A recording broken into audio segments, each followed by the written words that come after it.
concept of aircraft carriers is completely bizarre. The USS Gerald R. Ford is the largest city-at-sea and most technologically advanced aircraft carrier in the world. Do you mean to tell me that this enormous ship just floats in the ocean without tipping over? It sounds wild, but how does it manage to stay upright? And what about when storms hit? Can it really weather those challenges? That's exactly what we're going to find out today. Life on an aircraft carrier. The modern aircraft carrier is often called a city at sea, and for obvious reasons. With around 5,000 to 6,000 people living, working, and relaxing on board for months, it really does feel like its own little community. But let's be real, it's nothing like the cities we're used to on land. For starters, most folks don't get to see much of the outside world. The flight deck and hangar offer stunning views of the sea and sky. However, they're also incredibly busy and can be dangerous. This is due to the fact that most of the space available on the ship is for equipment. So only a few are allowed to roam around during regular operations. The upper levels of the island offer some safety, but space is tight, and sensitive operations mean people can't just pop in and out. In fact, a sailor working below deck might go weeks without seeing sunlight. Like and subscribe right now, and you'll have amazing luck for the rest of the week.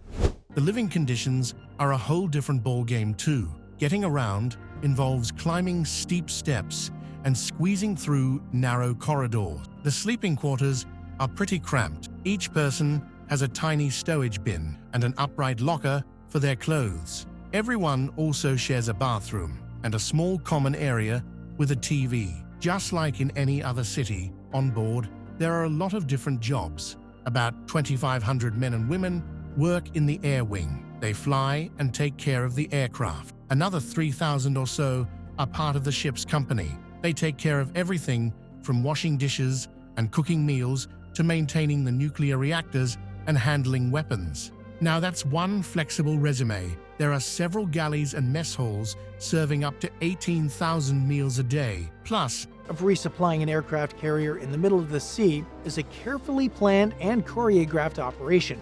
there's a decent laundry facility, medical offices, a few shops, and a bank of phones for personnel to call home via satellite. Despite the small space, the ship has everything its residents need to live, but asking for comfort might be a little bit of a stretch. World's largest aircraft carrier, USS Gerald R. Ford class. The USS Gerald R. Ford, CVN-78, is the pride of the United States Navy and the lead ship of her class. Also, a fun fact, she's currently the largest aircraft carrier in the world. She was named after the 38th President, Gerald Ford, who served in World War II on the light aircraft carrier Monterey. This floating fortress is an amazing example of modern engineering. Construction began on August 11, 2005, with a ceremony for cutting a big 15-ton steel plate. Then, fast forward to November 13, 2009, the keel was officially laid down. After a series of exciting milestones, including being christened on November 9, 2013, Gerald R. Ford finally replaced the decommissioned USS Enterprise CVN-65 in May 2017. The story of her naming is also pretty special. In 2006, while President Ford was still alive, Senator John Warner proposed that CVN-78 should bear his name. We jump ahead to January 3, 2007, and Donald Rumsfeld made it official during a eulogy for Ford. The announcement was a big deal.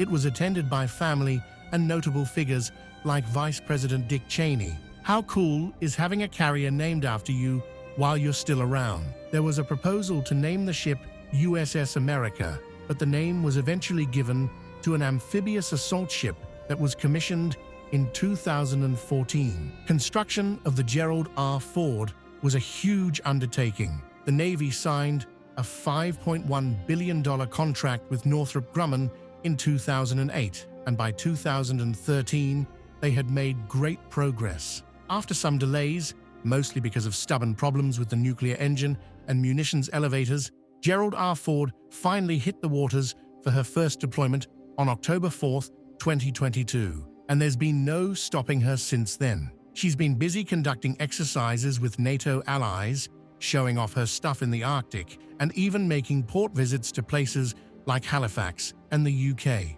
In May 2023, she set out on her first full-length deployment. This made waves, literally, in the 2nd and 6th Fleet areas. The ship even hosted a visit from Norway's Crown Prince Haakon. As tensions grew in the Eastern Mediterranean, Secretary of Defense Lloyd Austin sent Gerald R. Ford's strike group to help strengthen deterrence efforts.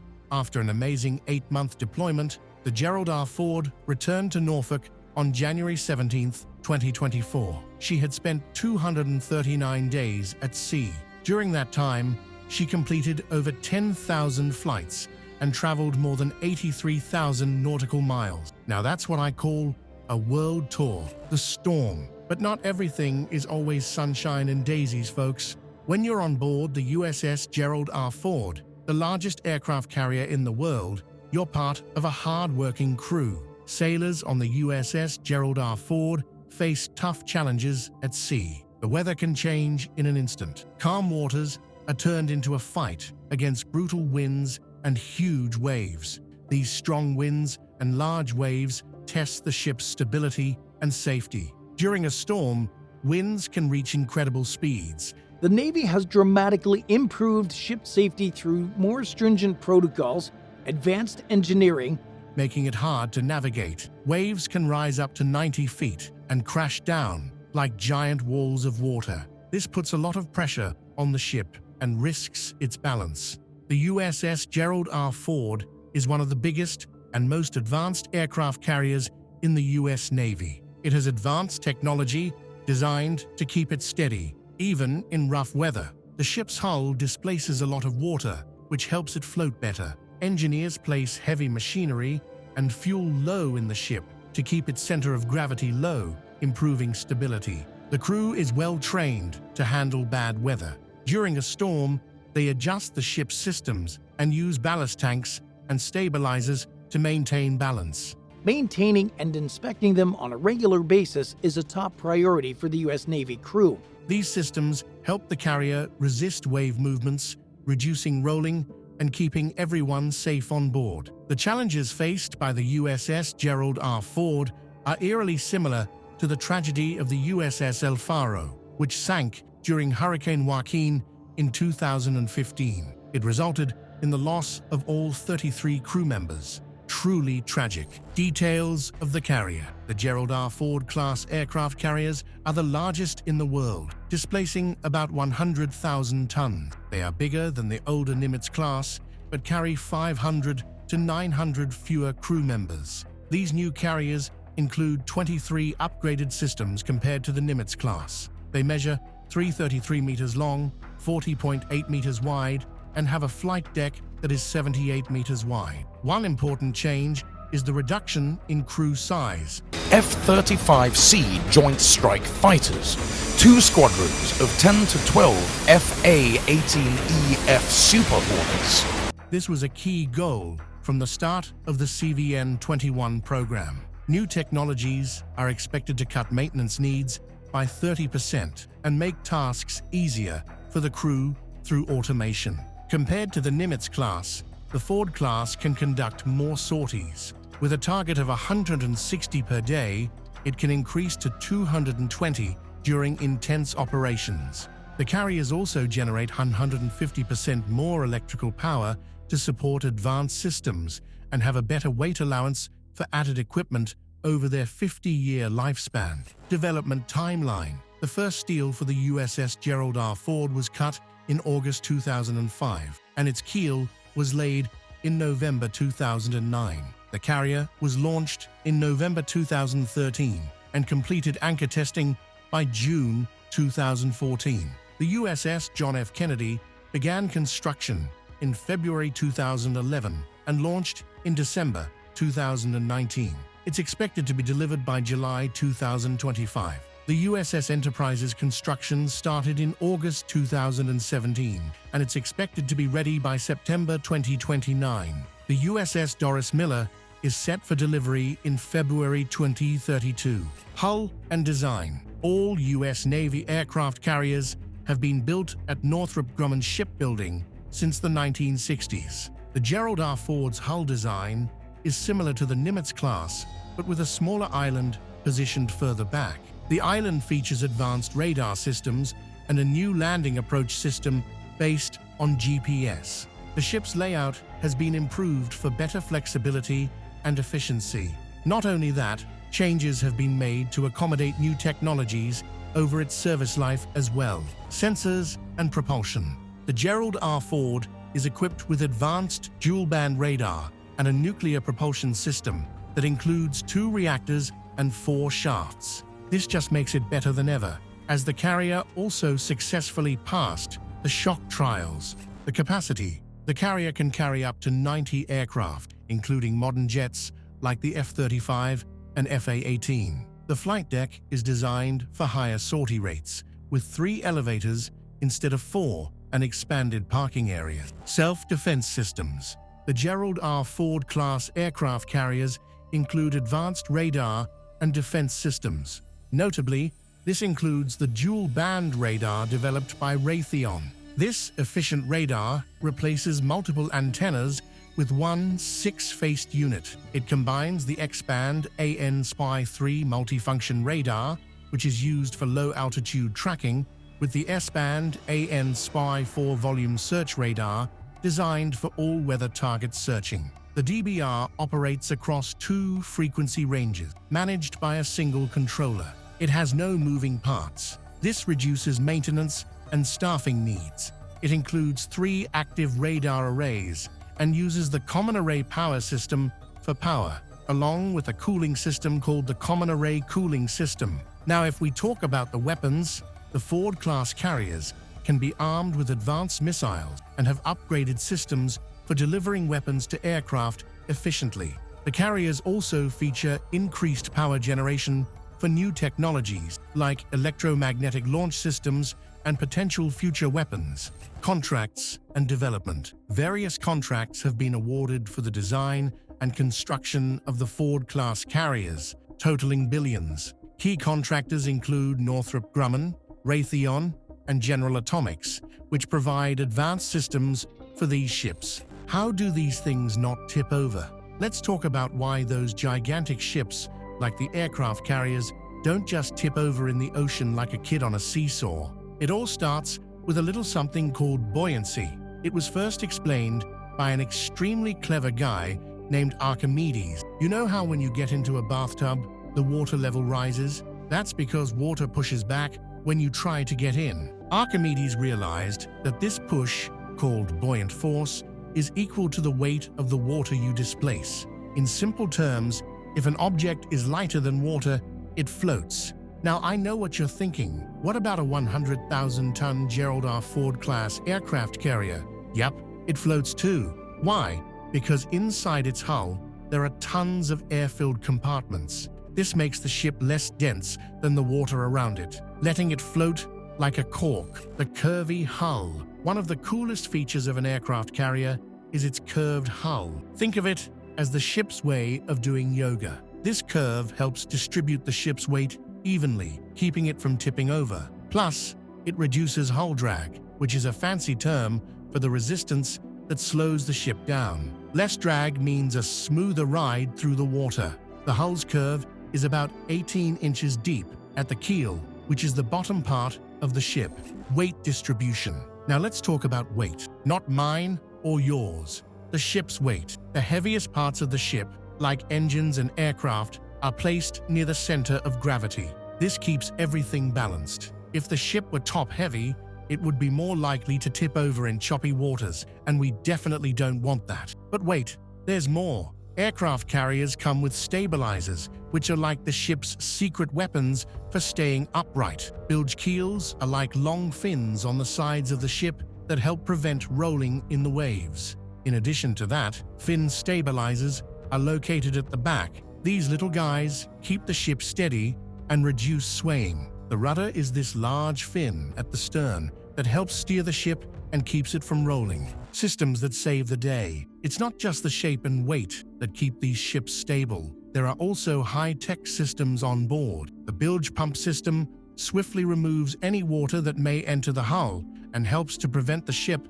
from tipping over. In case of damage, the damage control system effectively contains and repairs any holes in the hull, ensuring the ship stays afloat. Additionally, the navigation system assists the crew in steering the ship safely through rough waters. This allows them to go through challenging conditions with confidence. Together, these systems work seamlessly to keep the aircraft carrier stable and operational. So, there you have it. Next time you see an aircraft carrier, remember all the clever science that keeps it from tipping over. Vulnerabilities of the aircraft carrier. While on the surface, it looks like everything is running smoothly, the whole story is far from it. It seems our shiny new toy has been dealing with some serious reliability issues that raise a few eyebrows. Now, American supercarriers are famously tough to sink, but the Ford's technical hiccups, such as catapult malfunctions and radar quirks, are starting to sound a bit concerning. Now that's a major durability dilemma. With competitors like China sharpening their anti-ship defenses, you can't help but wonder, how well will the Ford class hold up in real combat? Spoiler alert, it's looking a little shaky, sending a $13 billion supercarrier into enemy fire. Let's break it down. These American supercarriers are massive, loaded with thousands of sailors, high-tech gadgets, and, oh, a nuclear reactor or two. If one of these beauties goes down, the political fallout would be monumental. Just imagine the American public's reaction. People would be absolutely shell-shocked. It's as if your favorite superhero movie suddenly turned into a tragedy. And here's the kicker. We've gotten used to wars that involve minimal risks and even fewer casualties. Sure, we've managed fine with half measures in places like Grenada and Kosovo, but a conflict with a powerhouse like China might require some serious risk-taking. Are we really ready to send an aircraft carrier into the line of fire? So, how's the Ford faring? Well, it's had its fair share of hiccups. Testing for its catapults and radar systems has been, let's say, less than stellar. There have been delays, and those pesky technical glitches make you wonder how it would perform in actual enemy fire. If one system is glitchy, what about the others? And while the Ford-class carriers were designed to replace the Nimitz class, here's the twist. At $13.3 billion each, they might not be cut out for modern warfare. As anti-access, DOS area denial systems become the norm, these carriers could end up being more of a target than a deterrent. It's like bringing a bazooka to a knife fight. Impressive, but also risky. This is a carrier designed for yesterday's wars. The Navy seems to think it's still cruising into battle in the 90s, but with today's threats lurking, it's a whole new ballgame. The Ford was built to dominate the seas, but it feels like it was designed for wars that are, well, kinda over. And here's the kicker. The Navy plans for the Ford class to be around for 50 years. So, while it looks cool and promises all the bells and whistles, let's hope it can deliver when the chips are down. Because if the Ford can't handle its primary job of launching and recovering aircraft smoothly, we might just find ourselves in a sea of trouble. But hey, at least it's got style, right? Past incidents. How aircraft carriers have sunk before. It's not like our concerns are completely unfounded. History has shown us that aircraft carriers can and do sink, making it a very real possibility for the USS Gerald R. Ford as well. Since the launch of HMS Furious in 1916, a total of 51 aircraft carriers have sunk. 44 of them were lost during World War II. This includes 2 Italian, 22 Japanese, 8 British, and 12 American aircraft carriers. For keeping up with advances in 5th-generation aircraft and the adoption of unmanned platforms.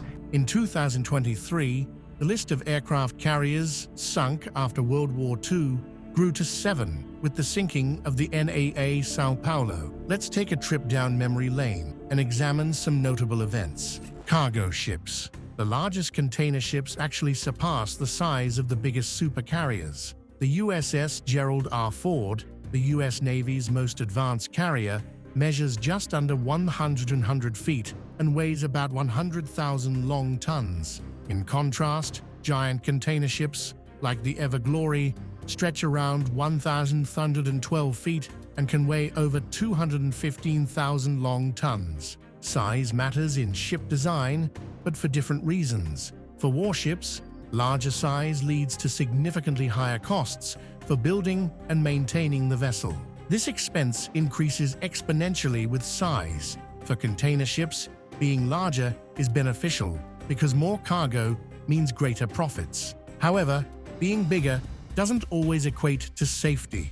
Aircraft carriers, on the other hand, are equipped with advanced safety features and damage control systems, allowing them to withstand significant damage. Yet, even they are not invulnerable. History shows that large vessels can sink under the right or wrong conditions. Ultimately, size doesn't guarantee safety. Design, purpose, and sea conditions determine a ship's fate. USS Yorktown and USS Forrestal. During World War II, the USS Yorktown was famously damaged at the Battle of Midway. Despite heroic efforts to keep her afloat, she ultimately sank after being attacked by Japanese submarines and bombers. Fast forward to the Cold War, when the USS Forrestal suffered a catastrophic fire in 1967 that led to significant loss of life and damage to the ship. SS El Faro. On September 29, 2015, the cargo ship El Faro departed Jacksonville for San Juan, Puerto Rico. It was carrying 391 containers and 33 crew members. Despite initial plans to avoid Hurricane Joaquin, the vessel's route brought it dangerously close to the storm. On September 30th, Joaquin intensified into a Category 3 hurricane. Captain Michael Davidson and his crew recognized the worsening conditions but did not take sufficient action to divert. By October 1st, El Faro experienced a significant flooding event, losing propulsion and developing a 15-degree list. Search efforts commenced on October 1st, but challenging weather hindered operations. By October 5th, debris, life rafts, and a body in a survival suit were discovered, but the vessel was declared lost at sea. It was presumed to have sunk in 15,000 feet of water. Despite extensive search operations covering 183,000 square nautical miles, efforts were suspended on October 7th after failing to locate the ship or its crew. F-18 Hornet. On April 21, 1994, an F-18 Jet crashed into the Adriatic Sea shortly after taking off from the aircraft carrier USS Saratoga. The pilot, Lieutenant Scott C. Bubeck, a 30-year-old officer from Belmont, Iowa, was assigned to a squadron based at Cecil Field Naval Air Station in Jacksonville, Florida. At the time, the jet was part of NATO's Operation Deny Flight. It was a mission aimed at monitoring and enforcing a UN ban on military flights over Bosnia during the Bosnian War. Shortly after takeoff, the aircraft encountered difficulties and plunged into the sea. Rescue efforts were initiated, and Lieutenant Bubeck's remains were later recovered. USS Orani, CV-34. The USS Orani was a large Essex-class aircraft carrier in the U.S. Navy. It measured up to 271 meters long and weighed 3,800 tons. Laid down in 1944 and launched in 1945, its construction was delayed due to the end of World War II. It was redesigned to include an oblique landing strip and entered service in 1950. In 1966, a devastating fire broke out on the ship. It participated in both the Korean and Vietnam Wars. On October 26, 1966, a tragic fire broke out on the Orani after a flare ignited in a storage locker. It killed 44 sailors and injured 156 others. The ship was undergoing replenishment at the time, which complicated firefighting efforts. The fire quickly spread, leading to explosions and chaos. Sailors worked desperately to move aircraft and keep the fire from spreading. After about 5 hours, the fire was finally brought under control. It was ultimately sunk off Florida on May 17, 2006, to create an artificial reef. Nan Pao A12. The Nan Pao was the second aircraft carrier in the Brazilian Navy. It was launched in France in 1959 and named Foch. It served in the French Navy until 2000 before being transferred to Brazil. After years of service, the ship faced serious issues, including engine room explosions and fires, which led to its decommissioning in 2018. The Brazilian government sold the ship for scrap to a Turkish company, but it had to return to Brazil due to environmental concerns about toxic materials like asbestos. On February 3, 2023, the Brazilian Navy announced the carrier was sunk about 350 km off the Brazilian coast in deep waters. The decision to sink the ship upset many, especially those who wanted to preserve it as a museum. However, the Ford isn't perfect. It faces some reliability issues, and as warfare changes, questions arise about how well it would perform in real combat situations. History has shown us that even the most advanced aircraft carriers can sink, reminding us that size and technology alone don't guarantee safety. In the end, while the USS Gerald R. Ford showcases amazing engineering, its success will depend on how well it adapts to the future. We would love to know your thoughts on this floating city. Comment down below and let us know. Don't forget to like, share, and subscribe if you haven't already. See you in the next video. Goodbye.